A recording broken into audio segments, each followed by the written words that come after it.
What's going on, guys? My name is Steve. Thank you for stopping by my channel. Today we're going to be reacting to the top 10 scary British urban legends. Anyone who knows me well knows that I love the unusual, unexplained events, the paranormal, strange happenings, and so forth. Even as a kid, I really enjoyed that type of stuff. And I really do believe that the UK is probably home to a lot more urban legends than America is, simply because it's got a much longer history. So anyways, guys, I came across this video and thought it looked like it'd be pretty interesting. So let's go ahead and check out the top 10 scary British urban legends. Hello everyone, I hope you are ready for this. We're going to be looking at some creepy tales again, and this time it's from my homeland of Britain. It's a place with a lot of history dating back thousands of years, so it makes sense that there would be a lot of scary stories I was just saying attached to that. certain places. Which one of these Absolutely will send a shiver down your spine? Let's find out. My name is Danny Burke and this is the top 10 scary British urban legends. Starting off at number 10 now, we have the corpse train. Now according to London folklore, in the early 1900s there was a train that ran underneath the city and it was only for dead people. Back then, London's hospitals and morgues were struggling to deal with the vast amount of people that were dying from poverty and disease. They decided to transport the bodies out of the city, but knew that they couldn't do it overground without disturbing a lot of people. So they used an existing train line to load the bodies onto. The train ran just the other side of a wall from the normal daily service, where unsuspecting Londoners were getting on and off their trains unaware of the nearby bodies. Next up at number... Oh, that's creepy, man. But I mean, it makes sense, you know, that totally makes sense. If I want to check that out, is corpse train, would that be kind of what would be officially, what it would officially be called? Or is there like an official name for what that train was called if I was to look it up to kind of learn about that? Because that sounds like not just kind of spooky, but that really sounds interesting. So anyways, let's continue. 9 now, we have the suicide pool. This one comes from Epping Forest near Essex. The story goes that years ago, a young couple in love were followed to a pond in the forest by the girl's father. When the couple finally embraced, the father leapt from the trees to confront the boy. The fight got out of hand and the father ended up killing the boy in a rage at the edge of the pool. The waters then turned black. Wildlife that was touching the water died instantly. In the years that followed, bodies started to appear in the water. First it was an old woman, then a young one with her young child beside her. They say the pool drew them into their death and that the pool is still out there in the forest somewhere waiting for its next victim. Next No one knows where the Zach pool is supposed to be though. Like, I thought it was going to be like there was actually a pool where people go to that is, you know, known. So this is like some hidden pool supposedly. Okay.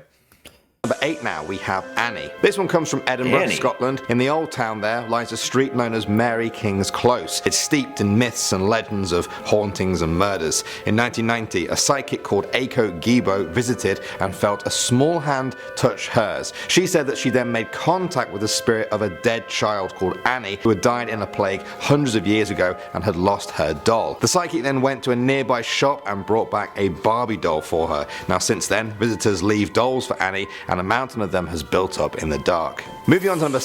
Well, that one is just kind of, you know, I feel like that story, I mean, it's obviously unique to the area, but I feel like I've heard that story many times the world over. Many people have supposedly come into contact with the spirits of young children that have touched them, and then they would leave toys for them. So that is...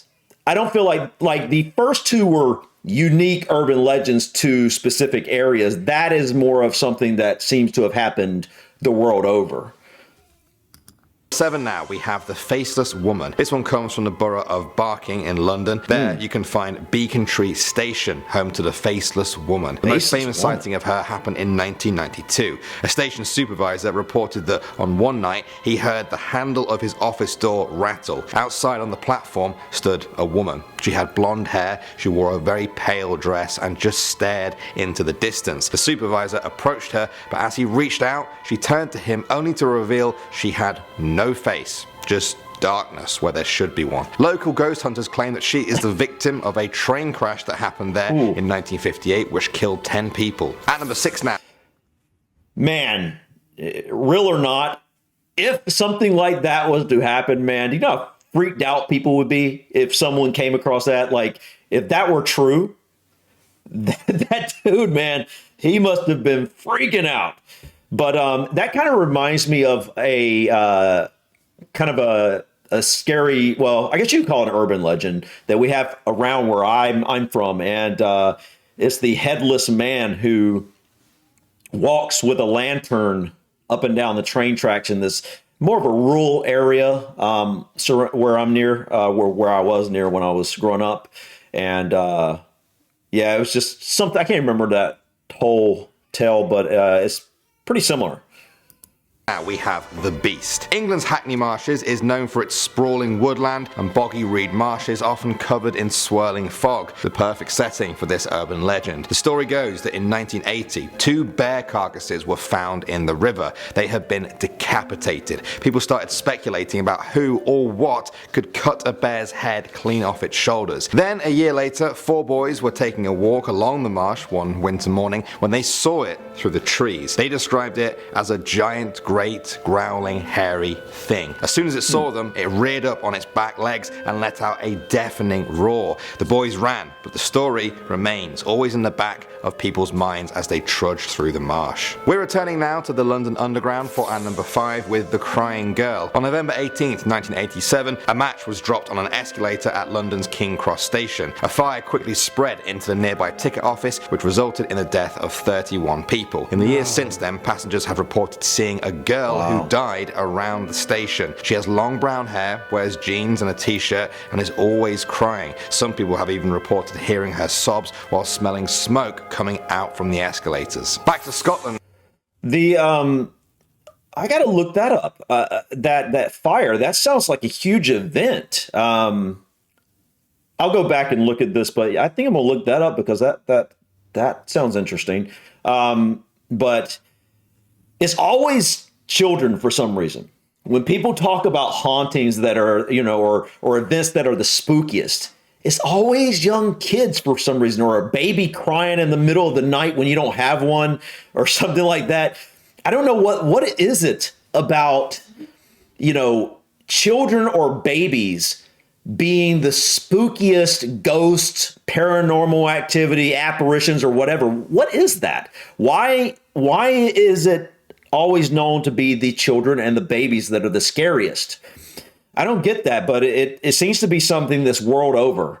When people talk about hauntings, the children and the babies hauntings are always the spookiest. I don't know. Now for our number 4 with Sawney Bean. This is the gruesome tale of Alexander Sawney Bean. Okay, I know the name Sawney or the word Sawney. I don't know why I know that word. Is it this particular person he's about to describe, or is there a town or something called Sawney? If anybody knows what else could be labeled Sawney, please let me know, because for some reason I know that word. I don't know why. A man who was said to be the head of a Scottish clan of cannibals in medieval times. Maybe according to legend, the group was made up of his wife, their 14 children and 32 grandchildren, some of whom were born through incest. They lived in a cave by the water and would ambush people on the road at night. They would bring their bodies back to the cave to then dismember and eat them. Any leftovers were pickled in a jar for later. When King James VI of Scotland eventually heard of these murders, he led a manhunt to capture them. The clan was caught and then executed. Some people say you can still find the cave along the Benane Head area of Scotland. Moving on to number 3 now, we have Cane Hill. Some say this is one of the most haunted places in England. It was a mental asylum for over 100 years, from 18... Oh, dude, yeah, man. Yeah, that place would be a little spooky at night. 1982 to 1991. It built up a reputation for abandoning some of its patients, hiding them away from the public eye, and never truly helping them. Some people say the patients who died left their energy behind there because of their tortured lives. The building was gutted by a mysterious fire in 2010. Perhaps the scariest stories of all are of the faces appearing by the burnt out windows. Next up at number 2 now, we have the House of the Screaming Skull. This one comes from Bettiscombe Manor in Dorset, England. The legend goes that in 1830, a man lived there called John Frederick Pinney. He had a slave that he had brought back from the Caribbean island of Nevis. The man became ill, and on his deathbed he swore he would never rest unless his body was returned home to Nevis. Pinney refused to pay for that expense, and when he died, he had the man buried in the local graveyard. After that, ill fortune began to plague the village for months. Screams and cries were heard from the cemetery. At the manor house, windows rattled and doors kept slamming. The body was dug up and brought to the manor house, where today only the skull remains, where it's said to haunt the manor, but the village remains safe. And finally, number 1 now, we have the Hellhounds. Dartmoor is a vast, rocky, windy and mysterious part of England. It's popular among tourists, but everyone who goes there is aware of the legend of the Hellhounds. It's said that a pack of these ghost dogs wanders the moors at night, preying on sheep, and they're not afraid of humans. They've often been described as cat-like, but with the frame of a bear, and very fast. There have been pictures and film taken of them over the years that claim to show glimpses of these hellhounds in action. Many of the locals don't even need that though. They've heard the stories handed down from generation to generation. Some of them even say they've seen the hounds with their own 2 eyes. Great stories. I want to talk about more of them, but next time I want them to be from other countries. We've done a few of them now, but there's plenty more countries out there. Where are you guys from? Does your country have some scary stories that I might like? Let me know. I'm Danny Burke. Thank you as always for watching, guys, and I'll see you all in the next video. Guys, that was pretty cool. I really enjoy these types of stories. Whether they're real or not, they're just fascinating. That I always enjoy a good story. And, and the fact that I know a lot of people don't believe in paranormal stuff, and that's fine. But I do believe there are some weird happenings and strange events that can't be explained. This world is a very weird and mysterious place. And I just believe there's things out there that we can't explain. And, some of these are really interesting, and I'm going to have to go back and look at some of these. Like the Corpse Train, absolutely want to check that out. Not just because of the spooky aspect of it, but because of that's just really interesting that they used to carry these dead bodies on this train, the London Underground. And then there was, where's that? Annie was, the Faceless Woman. That reminds me of, like I said, a similar tale, but this is a guy who actually doesn't have a head at all. So, that would be interesting to look into deeper. The Beast, the Crying Girl, that fire would be very interesting to look into. I gotta look. Did he say the name of that fire? Like what they called it? Because I need to figure out how to look up that. I'll go back and look and see if he said what it was. Swanee Bean. Cane Hill, that looks like a spooky place. The House of the Screaming Skull, Hellhounds. I've heard of the Hellhounds before. Maybe it was on another video I did or something. For some reason I have. But anyways, guys, these were interesting. What about you? Have you experienced paranormal stuff in your life?